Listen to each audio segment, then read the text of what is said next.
Bismillahirrahmanirrahim. Assalamu alaikum. Students, my name is Ahmed Nadeem and I'm your teacher for statistics. Students, हम लोग statistical inference को start कर चुके हुए हैं और उसमें हमने टेस्टिंग ऑफ हाइपोथेसिस को लास्ट लेक्चर में डिस्कस किया था। हमने लास्ट लेक्चर में नल एंड अल्टरनेट हाइपोथेसिस के इंपॉर्टेंट कॉन्सेप्ट्स को भी अंडरस्टैंड किया था और आज हम उससे आगे मजीद कॉन्सेप्ट्स को अंडरस्टैंड करेंगे। तो चलिए बोर्ड की तरफ देखते हैं और अपने कॉन्सेप्ट्स को अंडरस्टैंड करते हैं। हमने हाइपोथेसिस टेस्टिंग के अंदर ये अंडरस्टैंड किया था कि जब भी हम कोई अजम्पशन या कोई हाइपोथेसिस जनरेट करते हैं तो वो दो तरह का होता है, एक है नल हाइपोथेसिस और अल्टरनेट हाइपोथेसिस। लेकिन हाइपोथेसिस की हमारे पास जो है वो दो टाइप्स हैं, उसमें से एक है सिंपल हाइपोथेसिस। सिंपल हाइपोथेसिस क्या है कि अगर कोई हाइपोथेसिस जो है वो completely specify the population distribution, यानी पॉपुलेशन डिस्ट्रीब्यूशन को अगर कोई हाइपोथेसिस कंप्लीटली स्पेसिफाई कर दे, उसको क्लियर कर दे, तो फिर वो सिंपल हाइपोथेसिस होता है। अब ये ज़हन में रखना है आपने कि सिंपल हाइपोथेसिस की जब भी बात हो रही है तो इसका मतलब है कि we are talking about both null and alternate hypothesis. यानी आपने ये माइंड के अंदर रखना है कि इसमें नल हाइपोथेसिस भी हो सकता है सिंपल और अल्टरनेट हाइपोथेसिस भी सिंपल हो सकता है। सिर्फ हम ये देख रहे हैं कि सिंपल हाइपोथेसिस की आउटलुक क्या होगी। उसी हवाले से ये डिस्कशन है कि एक ऐसा हाइपोथेसिस जो कि पॉपुलेशन डिस्ट्रीब्यूशन को कंप्लीटली स्पेसिफाई कर दे, यानी उसकी इंफॉर्मेशन को क्लियर कर दे। यानी आप ये कह सकते हैं कि अगर हाइपोथेसिस में जो इंफॉर्मेशन लिखी हुई है वो आपके लिए बिल्कुल क्लियर है और उसमें किसी किस्म का कोई डाउट नहीं है आपको, ठीक है, तो फिर आप उसको क्या कहेंगे, सिंपल हाइपोथेसिस। चाहे वो नल हाइपोथेसिस में लिखा हुआ है, वो जो स्टेटमेंट या वो जो अजम्पशन हमने पॉपुलेशन डिस्ट्रीब्यूशन के हवाले से जनरेट की है वो अल्टरनेट हाइपोथेसिस में भी हो सकती है और वो नल हाइपोथेसिस में भी हो सकती है। एग्जांपल के तौर पर कि वो जो हम कह रहे हैं कि क्लियर स्टेटमेंट होगी, वो किस तरह की होगी। A random variable has a normal distribution with mean mu is equals to 30। Clear है कि हमने जो अजम्पशन ड्रॉ की है पॉपुलेशन डिस्ट्रीब्यूशन के हवाले से, उसका जो मीन है वो 30 है और स्टैंडर्ड डेविएशन की वैल्यू 4 है, ठीक है, यानी हम इसमें डाउटफुल नहीं है। इसी तरह की एक और एग्जांपल है कि a random variable has a binomial distribution with n is equal to 6, यानी उसमें जो सक्सेसिव ट्रायल्स जो हैं उनकी वैल्यूज जो है वो 6 है और पॉपुलेशन प्रोपोर्शन यानी पाई की वैल्यू 0.4 है। किसी किस्म का कोई डाउट नहीं है, बिल्कुल क्लियर है। यानी आपको जो भी आपने हाइपोथेसिस जनरेट किया है, चाहे ये नल हाइपोथेसिस में लिखा जाए या ये अल्टरनेट हाइपोथेसिस में लिखा जाए, ये एक सिंपल हाइपोथेसिस है क्योंकि ये अच्छे तरीके से आपको क्लियर कर रहा है कि जो इंफॉर्मेशन है वो क्या है। नेक्स्ट बोर्ड की तरफ चलते हैं और सिंपल हाइपोथेसिस के हवाले से जो हमने ये अजम्पशंस ड्रॉ की हैं, हम कंपोजिट को भी अंडरस्टैंड करते हैं कि कंपोजिट और सिंपल में किस तरह डिफरेंस जनरेट होता है। जी, नेक्स्ट है हमारे पास कंपोजिट हाइपोथेसिस। अब सिंपल हाइपोथेसिस का कॉन्सेप्ट माइंड के अंदर रखते हुए जब आप कंपोजिट हाइपोथेसिस को अंडरस्टैंड करेंगे तो बहुत अच्छे तरीके से क्लियर होगा। If hypothesis does not completely specify the underlying population distribution, यानी अगर पॉपुलेशन की जो डिस्ट्रीब्यूशन बनी हुई है कोई हाइपोथेसिस अच्छे तरीके से उसको क्लियर ना कर सके, उसको स्पेसिफाई ना कर सके, या जिसमें हमें डाउट हो जाए, यानी कोई नल हाइपोथेसिस या अल्टरनेट हाइपोथेसिस की वैल्यू देखने के बाद हम पॉपुलेशन डिस्ट्रीब्यूशन की जो इंफॉर्मेशन है या उसकी जो अंडरलाइंग अजम्पशन है उसके बारे में डाउट में चले जाएं और क्लियर ना हो वो, तो उसको हम क्या कहेंगे, कंपोजिट हाइपोथेसिस, ठीक है। अब उसकी एग्जांपल क्या है, a random variable has a normal distribution with mean mu is equals to 40, ये तो क्लियर है, and standard deviation is equals to sigma is less than 4। So this is the important point कि जो आपने यहां पर अंडरस्टैंड करना है कि किस तरह हम ये बात कर रहे हैं कि does not specify the underlying population distribution. अब mu is equals to less than 4 का मतलब क्या है, देखिए जब लेस देन 4 का मतलब है तो ये 3.9 भी हो सकती है, यानी सिग्मा की वैल्यू लेस देन 4 है, तो लेस देन 4 में हम 3.9 भी देख सकते हैं, हम 3.99 भी देख सकते हैं, इट इज लेस देन 4। ठीक है। इसी तरह हमारे पास लेस देन 4 की अगर बात करें तो हम 3 भी रख सकते हैं, इसी तरह हम 2.5 भी रख सकते हैं। देखिए ये सारी वैल्यूज जो मैं यहां पर लिख रहा हूं वो सारी की सारी जो है वो 4 से लेस है। तो यही वाली बात हो रही थी कि डज नॉट कंप्लीटली स्पेसिफाई, हमें क्लियर ना हो। देखिए जब इक्वालिटी की बात है तो म्यू इज इक्वल टू 40, मतलब आपको क्लियर होगी बात, आपको स्टेटमेंट नजर आ रही है या आपके माइंड के अंदर किसी किस्म का डाउट नहीं है कि जो पॉपुलेशन डिस्ट्रीब्यूशन बनी है उसका मीन 40 है। That's it. अब वो अल्टरनेट में है या वो नल हाइपोथेसिस के अंदर है, वो एक अलग इशू है। हम सिर्फ ये बात कर रहे हैं कि physical outlook of the hypothesis regarding clarity और अनक्लैरिटी, यानी डाउटफुल है या डाउट नहीं है। ठीक है। सो ये आपको सिचुएशन याद रखनी है कि जब लेस देन 4 की बात हो रही है तो इसका मतलब है कि we are not confirmed about the true value of the population standard deviation, क्योंकि लेस देन 4 में कोई भी वैल्यू आ सकती है, लेस देन 4 में 0 भी हो सकती है, हाँ नेगेटिव नहीं हो सकती, यहां हम कंफर्म है क्योंकि पॉपुलेशन स्टैंडर्ड डेविएशन या किसी भी सैंपल स्टैंडर्ड डेविएशन के हवाले से हम ये कंफर्म है कि हमारे पास जब भी स्टैंडर्ड डेविएशन की वैल्यू आएगी तो वो 0 से लेस नहीं होगी, वो नेगेटिव वैल्यू नहीं होगी, यहां तक तो हम कंफर्म है। लेकिन 0 से लेकर 3.9999 तक, क्योंकि जितने भी आप 9s लगा लें रहना तो उसने 4 से लेस ही है, सो वो कोई भी वैल्यू हो सकती है। सो ये कंटिन्यूस हो गया, इसका मतलब है कि वो डाउटफुल हो गया। सो जब डाउटफुल हो जाए तो फिर आप कहेंगे कि इट इज कंपोजिट हाइपोथेसिस। ठीक है। नेक्स्ट हमारे पास क्या है, बड़ी इंपॉर्टेंट टर्म है, दैट इज टेस्ट स्टेटिस्टिक। जो रेगुलर स्टूडेंट्स हैं उनके लिए ये एक नॉन टर्म होगी, क्योंकि हमने एसोसिएशन के अंदर इसको स्टडी किया था। इससे पहले जो कुछ चैप्टर्स हमने पढ़े उसमें एक चैप्टर एसोसिएशन था टेस्ट ऑफ इंडिपेंडेंस के हवाले से, वहां पर हमने इस टेस्ट स्टेटिस्टिक को पढ़ा हुआ है और कुछ स्टूडेंट्स को जो रेगुलर है उनको ये याद भी आ गया होगा। टेस्ट स्टेटिस्टिक क्या है, एक सैंपल स्टेटिस्टिक है। इससे पहले एक बात और याद रख लीजिए कि स्टेटिस्टिक एक्चुअली क्या चीज है, एक फॉर्मूला है, ठीक है, एक पाथ है, ठीक है, इसको हमने एस्टिमेशन में भी स्टडी किया था। ठीक है। सो वही एस्टिमेशन जिसमें हमने एस्टिमेटर को पढ़ा था। सो एस्टिमेट और एस्टिमेटर का डिफरेंस भी जो बच्चे रेगुलर हैं उनको ये क्लियर हो रहा होगा। सो एक फॉर्मूला है जिसको हमने स्टैटिस्टिक का नाम दिया है और वो सैंपल से जनरेट होगा, और वो क्या करता है, वो प्रोवाइड करता है बेस फॉर डिसीजन। हमने डिसीजन लेना है किसके बारे में, याद रखिए कि हम हाइपोथेसिस टेस्टिंग के अंदर जो है वो डिफरेंट कॉन्सेप्ट्स को अंडरस्टैंड कर रहे हैं। So provide the basis for decision का मतलब यह है कि हमने वो जो पॉपुलेशन पैरामीटर की अननोन वैल्यू के बारे में डिसीजन लेना है, उसकी बेस कौन प्रोवाइड कर रहा है, टेस्ट स्टैटिस्टिक, नंबर 1।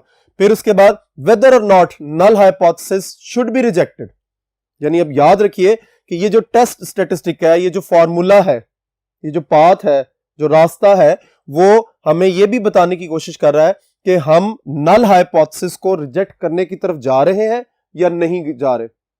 सो इसका मतलब ये हुआ कि टेस्ट स्टैटिस्टिक का जो लिंक जनरेट होगा वो नल हाइपोथेसिस के साथ होगा। ठीक है। मोस्ट कॉमन जो हम रियल लाइफ के अंदर जो कि आपके सिलेबस में भी कुछ इसमें से इंक्लूड है, हम जो यूज करते हैं टेस्ट स्टैटिस्टिक यानी टेस्ट करने के फॉर्मूले, वो कौन कौन से हैं। जी का टेस्ट स्टैटिस्टिक हम इस्तेमाल करेंगे, हम टी का टेस्ट स्टैटिस्टिक इस्तेमाल करेंगे। ये वो बात है जो अभी मैंने थोड़ी देर पहले कही कि दिस इज काई स्क्वायर। जो रेगुलर स्टूडेंट्स हैं उनको ये याद आ गया होगा कि हमने एसोसिएशन के अंदर काई स्क्वायर का फॉर्मूला पढ़ा था। ठीक है। उसी फॉर्मूले को हमने टेस्ट स्टैटिस्टिक का नाम दिया था। सो टेस्ट स्टैटिस्टिक जो है वो बेसिस प्रोवाइड करता है डिसीजंस के लिए, किसके डिसीजन के बारे में, नल हाइपोथेसिस के हवाले से कि हमने उसको रिजेक्ट करना है या नहीं करना। नेक्स्ट बोर्ड की तरफ चलते हैं और मजीद कॉन्सेप्ट्स को अंडरस्टैंड करते हैं।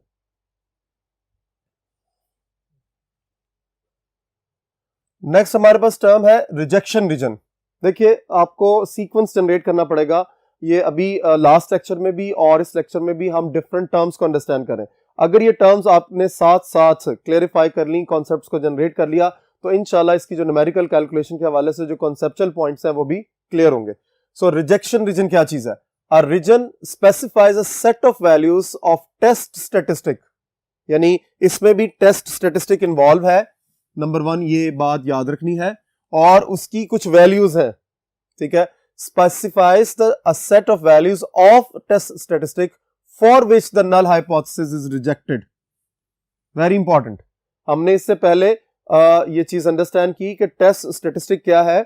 हमें ये बताता है कि हमने H0 को यानी नल हाइपोथेसिस को रिजेक्ट करना है या नहीं करना। लेकिन अब जब रिजेक्शन रीजन की बात आ रही है तो रिजेक्शन रीजन एक वो वाला रीजन है, एक ऐसा रीजन है उसमें कुछ वैल्यूज एग्जिस्ट करेंगी, और वो वैल्यूज किसकी होंगी? टेस्ट स्टेटिस्टिक की। और वो वैल्यूज हमें क्या स्पेसिफाई करेंगी कि हमने नल हाइपोथेसिस को रिजेक्ट करना है। वही वाली बात जो अभी इससे पहले हमने की है टेस्ट स्टेटिस्टिक के हवाले से भी। सो रिजेक्शन रीजन अब क्या है? वो एक ऐसा एरिया है, एक ऐसी जगह है ग्राफ के अंदर, जो डिस्ट्रीब्यूशन का ग्राफ बनेगा उसके अंदर कुछ वैल्यूज एग्जिस्ट करेंगी। सो क्रिटिकल रीजन भी इसको कहा जाता है। और ये वाली बात आपने याद रखनी है, क्योंकि आगे जाकर हम जब न्यूमेरिकल क्वेश्चंस को अंडरस्टैंड करेंगे तो उसमें हम CR बहुत ज्यादा इस्तेमाल करेंगे, stands for critical reason, and critical reason stands for, यानी उसकी जो अंडरस्टैंडिंग है दैट इज रिजेक्शन रीजन। अब ये कौन सा रीजन है ये भी जरा जहन में रखिए कि अगर हमारे पास टेस्ट स्टेटिस्टिक की कोई वैल्यू रिजेक्शन रीजन के अंदर चली जाए तो फिर हम क्या करेंगे? हम अपने नल हाइपोथेसिस को रिजेक्ट कर देंगे। इसी वजह से वो ये बात कर रहा है कि एक ऐसा रीजन जिसमें टेस्ट स्टेटिस्टिक की कुछ वैल्यूज एग्जिस्ट करती हैं, अगर वो एग्जिस्ट कर रही हैं तो रिजेक्ट कर देंगे। अगर उस रीजन से बाहर चली जाए वैल्यूज किसकी? टेस्ट स्टेटिस्टिक की, तो फिर हम उसको एक्सेप्ट कर लेंगे, किसको? नल हाइपोथेसिस को। सो ये लिंक्स हैं जो आपने याद रखने हैं, न्यूमेरिकल क्वेश्चंस के अंदर आपको इस्तेमाल होंगे। नेक्स्ट है क्रिटिकल वैल्यू। तो गौर से देखिए कि हमने टेस्ट स्टेटिस्टिक को फॉर्मूले के तौर पर जाना, फिर हमने ये देखा कि टेस्ट स्टेटिस्टिक की कुछ वैल्यूज हैं वो एक रीजन के अंदर अगर आ जाए जिसको जहां जाकर हम नल हाइपोथेसिस को रिजेक्ट कर दें तो उसको हम क्या कहेंगे? Rejection region. अब क्रिटिकल वैल्यूज क्या है? क्योंकि हमने इसको क्रिटिकल रीजन कहा था। क्रिटिकल वैल्यूज कौन सी हैं? The values of test statistic. देखिए हर जगह पर टेस्ट स्टेटिस्टिक इन्वॉल्व है। The values of test statistic which separate the rejection and non rejection region। जरा गौर करना आपने, इसको इस तरह भी अंडरस्टैंड कर सकते हैं आप कि आपके पास कोई डिस्ट्रीब्यूशन बनी हुई है, आमतौर पर डिस्ट्रीब्यूशन का ग्राफ इसी तरह बनता है, ठीक है। सो अगर आप यूं समझ लीजिए कि मेरे पास ये A और B ये एक रीजन है जिसको मैंने क्रिटिकल रीजन कह दिया, रिजेक्शन रीजन। तो इसका मतलब ये हुआ कि ये जो पोर्शन है जिसको मैं रेड से हाईलाइट कर रहा हूं और ये वाला पोर्शन दोनों साइड्स पर, ये कौन सा होगा? आपका एक्सेप्टेंस रीजन। सो A और B क्या है? Critical values. जरा कॉन्सेप्ट को अंडरस्टैंड करना है कि the values of test statistic which separate the rejection and non rejection region. ये नॉन रिजेक्शन और रिजेक्शन एक साइड पर भी हो सकता है, यानी आपके लेफ्ट साइड पर पूरा का पूरा रिजेक्शन रीजन है, राइट साइड पर जो है वो नॉन रिजेक्शन रीजन है। लेकिन मैंने ये इसलिए लिखा ताकि आपको क्लियरिटी डिफाइन हो कि अगर A से लेकर B तक आपका क्रिटिकल रीजन यानी रिजेक्शन रीजन है, सो B से आगे और A से पीछे वो क्या है? Non rejection reason.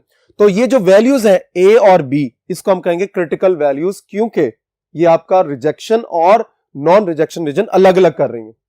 वापस बोर्ड नंबर 1 की तरफ चलते हैं और मजीद स्टैटिस्टिकल इन्फरेंस के कॉन्सेप्ट्स को अंडरस्टैंड करते हैं।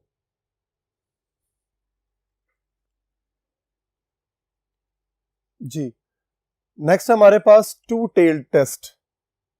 देखिए ये जो टेल्ड के हवाले से इंफॉर्मेशन है ये माइंड के अंदर रखना है कि ये ग्राफिंग की बात होगी, यानी जब भी हम पॉपुलेशन डिस्ट्रीब्यूशन को जनरेट करेंगे तो उसका ग्राफ बनेगा, उस ग्राफ के हवाले से टेल्ड की बात होगी, ठीक है। So if critical region is located equally in both tails of sampling distribution of test statistic की जो sampling distribution बनी है उसमें जब हम critical region में देखते हैं और वो दोनों साइड्स पर equally divide है तो इसका मतलब है कि वो टू टेल्ड टेस्ट है। उसकी आउटलुक जो है वो किस अंदाज में बनेगी जरा वो गौर से देखिए कि जो डिस्ट्रीब्यूशन बनेगी आमतौर पे हम इसको नॉर्मल डिस्ट्रीब्यूशन कंसिडर करते हैं, it is negative side, it is positive side, infinity हम आमतौर पे लिख देते होते हैं। और यहां से देखिए कि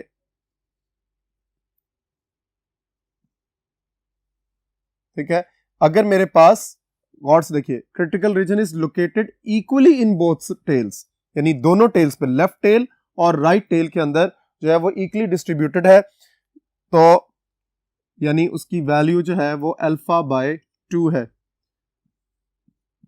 इफ यू रिमेंबर कि हमारे पास जो area under the normal curve है वो 1 के इक्वल होता है, तो 1 अगर अल्फा आपका रिजेक्शन रीजन है तो फिर हम 1 माइनस अल्फा को हम क्या कहते हैं, एक्सेप्टेंस रीजन, एक्सेप्टेंस रीजन। ठीक है, सो 1 माइनस, क्योंकि ओवरऑल 1 है, alpha is your rejection region, so ये अल्फा बाय 2 और अल्फा बाय 2 इन दोनों को जब आप इकट्ठा करेंगे तो वो अल्फा बन जाएगा। सो याद रखिए कि जब भी रिजेक्शन रीजन की बात होगी तो अल्फा जो है रिस्पॉन्सिबल होगा उसकी नोटेशन के लिए, रिजेक्शन रीजन। ठीक है, अच्छा जी। सो यहां से देखिए कि दोनों साइड्स पे लेफ्ट टेल और राइट टेल इक्वल है, तो इस तरह का जो टेस्ट स्टेटिस्टिक है वो हमें जो वैल्यूज प्रोवाइड करेगा वो रिजेक्शन रीजन के हवाले से आप इसकी आउटलुक को इस अंदाज में देखेंगे। तो अब यहां पर हम एच नॉट को कैसे रिजेक्ट करेंगे, जब जी जो आपका कैलकुलेटेड वैल्यू है टेस्ट स्टेटिस्टिक वो लेस देन हो जी अल्फा बाय 2 से। यानी यहां से देखिए कि अगर इस सिचुएशन को गौर से देखें तो डायग्राम के हवाले से क्लियर है बात कि अगर आपके टेस्ट स्टेटिस्टिक की वैल्यू इस पर्टिकुलर वैल्यू से पीछे आ जाए तो वो रिजेक्शन रीजन के अंदर आ रहा है, इसका देखिए रिजेक्शन रीजन।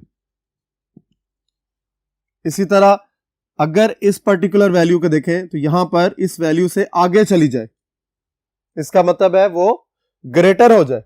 ठीक है, सो जब ग्रेटर की बात होती है तो फिर वो 1 में से हमने 1 में से इस अल्फा बाय 2 को माइनस करना है, तो हमारे पास ये वाला पोर्शन एग्जिस्ट करेगा। सो इसलिए या हम अगर हमारे पास जो टेस्ट स्टेटिस्टिक की वैल्यू लेफ्ट साइड पर आती है तो यहां पर भी हम रिजेक्ट कर सकते हैं और फिर यहां पर भी रिजेक्ट कर सकते हैं, यानी हमारे पास जो है वो वैल्यूज या बहुत ज्यादा बड़ी होंगी या बहुत ज्यादा छोटी होंगी। यही बात यहां पर की है कि researcher is concern with the detecting too large और टू स्मॉल वैल्यूज, यानी हम एच नॉट को उस सूरत में रिजेक्ट करेंगे जब हमारे पास टेस्ट स्टेटिस्टिक की वैल्यू बहुत ज्यादा छोटी होगी क्योंकि उसने इस साइड पर आना है, और या हमारे पास वैल्यू बहुत ज्यादा बड़ी हो जाए तो वो इस साइड पर आ जाए। ठीक है, so this is two tailed test, यानी ऐसा टेस्ट जिसमें क्रिटिकल रीजन 2 हिस्सों में डिवाइड हुआ हो। नेक्स्ट बोर्ड की तरफ चलते हैं और मजीद कॉन्सेप्ट्स को अंडरस्टैंड करते हैं। हमने अभी 2 टेल्ड टेस्ट को डिफाइन किया था और अंडरस्टैंड किया था, अब हम 1 टेल्ड टेस्ट की बात करेंगे। तो देखिए 1 टेल से आपको अंदाजा हो गया होगा कि हमारे पास 2 तरह की सिचुएशंस जो हैं वो एग्जिस्ट करेंगी कि जब भी कर्व जनरेट होगी तो आपके पास अल्फा यानी जो रिजेक्शन रीजन है वो लेफ्ट साइड पर हो सकता है, इसको हम लेफ्ट टेल्ड टेस्ट भी कह सकते हैं। ठीक है, और आपका जो एक्सेप्टेंस रीजन है वो राइट साइड पर होगा, 1 माइनस अल्फा हम इसको कह सकते हैं। ठीक है, इसी तरह हमारे पास एक और जो सिचुएशन क्रिएट होगी वो कौन सी हो सकती है, राइट टेल, यानी अल्फा आपके पास यहां पर एग्जिस्ट कर जाए तो फिर हमारे पास जो एक्सेप्टेंस रीजन होगा वो लेफ्ट साइड पर आ जाएगा। सो 1 टेल्ड में 2 तरह की सिचुएशंस एग्जिस्ट करेंगी, या आपके पास जो है वो आपका जो रिजेक्शन रीजन है वो लेफ्ट साइड पर होगा, इसको हम कहेंगे लेफ्ट टेल्ड टेस्ट, और आपका जो रिजेक्शन रीजन अगर राइट साइड पर आ जाए तो फिर हम उसको कहेंगे राइट टेल्ड टेस्ट। सो 2 टेल्ड में क्या है कि दोनों तरफ इक्वली डिस्ट्रीब्यूशन है, और 1 टेल्ड में क्या है कि आपके पास 1 साइडेड है। सो बी केयरफुल कि जब हम इसकी बात करेंगे तो यहां देखिए तो रिजेक्ट, यहां पर रिजेक्शन किस तरह आएगी, reject H not if z is less than z alpha, ठीक हो गया। और यहां पर क्या होगा, reject H not if z is greater than z one minus alpha, ठीक है, क्योंकि आपने वन माइनस अल्फा का जो रीजन है इससे आगे आना है, तो इसलिए ये वन माइनस अल्फा का पोर्शन पीछे रह गया, और अल्फा के अंदर जब आपकी जो रिजेक्शन है ऑब्वियसली वो इस पोर्शन के अंदर आएगी। आपका जो टेस्ट स्टेटिस्टिक है, अगर वो वैल्यू इस रीजन के अंदर जिसको मैं ब्लू से हाईलाइट कर रहा हूं यहां आएगा तो वो ग्रेटर की सिचुएशन आएगी, और जो लेस देन है वो ऑब्वियसली अल्फा को रिप्रेजेंट कर रहा है। इसलिए ये भी याद रखना आपने, ये जो मैं ब्लू से सर्कल कर रहा हूं ये चीजें आपने अपने माइंड के अंदर रखनी है, ठीक है। सो वन टेल टेस्ट और टू टेल टेस्ट का डिफरेंस ये माइंड के अंदर रखना है, और रिजेक्शन रीजन के किस तरह हम डिफरेंट रिजेक्शन रीजन्स को कंसिडर करते हुए अपने टेस्ट स्टेटिस्टिक की वैल्यू को रिजेक्ट करेंगे, उसकी बेस के ऊपर हम अपना नल हाइपोथेसिस और अल्टरनेट हाइपोथेसिस जो है वो रिजेक्शन या एक्सेप्टेंस की तरफ लेके जाएंगे। होप आज का लेक्चर आपको अच्छे तरीके से क्लियर हो गया होगा। वन टेल टेस्ट और टू टेल टेस्ट को अच्छे तरीके से रिवाइज करें, क्योंकि इंशाल्लाह नेक्स्ट जो हमारे पास अपकमिंग लेक्चर्स हैं उसमें हमने इन्हीं कॉन्सेप्ट्स को इस्तेमाल करना है। अपना और अपनी फैमिली का ख्याल रखिए। इंशाल्लाह नेक्स्ट लेक्चर में मुलाकात होगी। अल्लाह हाफिज।